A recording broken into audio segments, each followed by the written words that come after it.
Chris, you and I have been kind of in conversation, some dialogue all week about some of these ads, and you pointed to an ad that was run by the Rauner campaign in the primary targeting his then opponent, Jeannie Ives. Yeah, there's a certain irony to the governor's campaign complaining about this now, considering the vastly misleading ad that he ran against Jeannie Ives in the primary, suggesting that she was Mike Madigan's best buddy and would be Madigan's best friend if nominated as a Republican and elected as governor, which was completely untrue and once again took quotes completely out of context to build the case. But that doesn't mean that the two wrongs in any way make a right, or that Pritzker should be able to skate away free on this. Yeah, what I would expect from both of these candidates is if they want voter support, that they would try not to slime the other guy with falsehoods, but instead try to prove why they are the better candidate, point to proposals they have that will improve the state, and not just ideas that they think are great and test well, but ideas that can be implemented. We've seen so many grand schemes in Illinois and so few things that can actually pass muster and attract bipartisan support. It's time to, as Mike suggests, dial back the rhetoric, focus on some accuracy and truthfulness, and neither side should go off the reservation anymore with things like this. And Mike, at the same time, we saw an ad in the primary from Jeannie Ives that attacked women's right to choose, the LGBT community, that was highly controversial. People from both sides of the aisle, Republicans and Democrats, called for her to take it down, and she used it to rile up the base of the party, and we saw how close she got in the primary to toppling the governor. Oh, absolutely, and that was a terrible ad, and it should have been pulled as well. And I think a lot of people just really turned them off to her campaign. But this is an example that this happens on both sides. In the primary, on both sides of the aisle, on the Democrat side, they went after each other in very negative ways, and on the Republican side, we did the same thing. And so I'm not an advocate of that.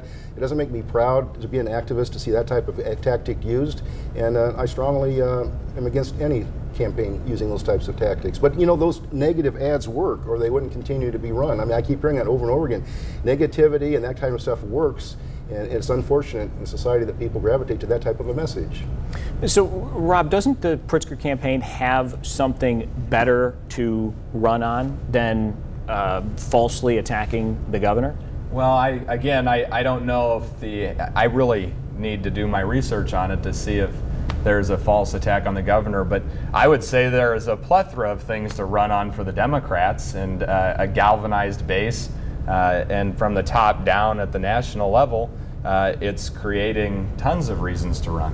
So why not choose one of those reasons then to than what he has chosen to run on? Because he's certainly cherry-picked, as we pointed out, a quote out of context, and a company that the governor does not directly own, and that he doesn't support the separation of families at the border, and he is not making a profit, certainly, of separating families at the border.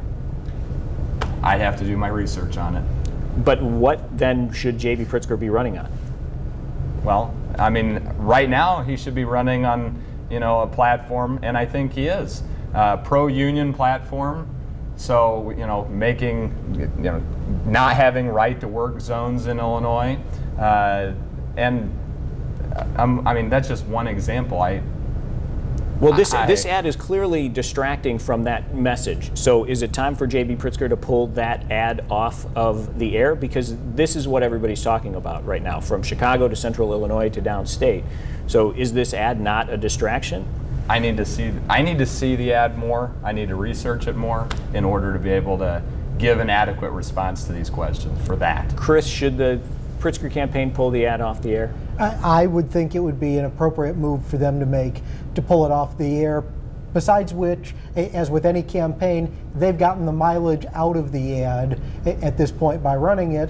What's the advantage to them continuing to? They can go on and take other attacks. There are certainly plenty of other avenues on which they can attack the governor and his record or lack of record over the last 4 years, and where the Pritzker campaign will need to defend itself against attacks from the Rauner campaign on not only Pritzker's stances, but on what the Rauner campaign is trying to suggest is a too tight closeness between Pritzker and Madigan that I'm also not entirely sure is fair and accurate given the money Pritzker is putting in that sets him up as an independent power base. And Mike, I certainly don't want to put the ads on the same plane, but we saw the governor have to pull an ad when Governor Greitens in Missouri came into legal trouble. Well, right. I think that's a danger that you assume whenever you go out there and you bring in a lot of other people from different states and different offices, and then they stumble or do something really bad and have to resign or whatever. I think it's just a risk that you take when you entrust a message to other people from other states and other offices, and then they end up having their own problems, and it detracts from the ad. And it was good that he pulled that ad. All right, Mike, I'll let you have the final word. Mike Bigger with the Illinois Republican Party, Rob Hanauer with the Peoria County Democrats, and Chris Kergard with the Peoria Journal-Star. You're watching Central Illinois on the Record, and we'll be right back.